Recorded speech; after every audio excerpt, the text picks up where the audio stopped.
Në mënyrë ilegale, shumë armë qarkullojnë në Kosovë, një pjesë e të cilave arrin të konfiskohen nga policia e Kosovës.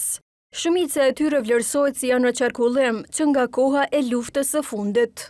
Kështu konsideron njohësi çështjeve të sigurisë Avni Islami. Kosova është një vend i dal nga lufta dhe në Kosovë, pas përfundimit të luftës, është konsideruar se ekziston një numër i madh i armëve, për shkak se ne ishim një vend që u sulmuam nga një armik i përbetuar shqiptare.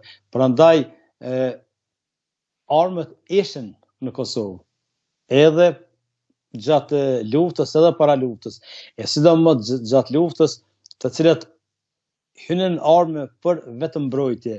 Krahas kësaj, kërkohen veprime nga shteti. Bazuar në numrin e madh të armëve pa leje që qarkullojnë në Kosovë, njohësi çështjeve të sigurisë Fatmir Çollaku thotë se duhen shtuar veprimet institucionale në zvogëlimin e tyre.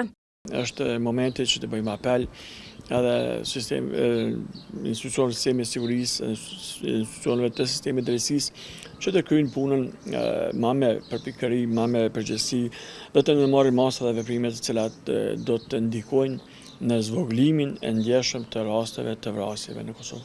Ndër vite, policia e Kosovës llogaritet që konfiskon rreth 1200 deri në 1500 armë të ndryshme ilegale.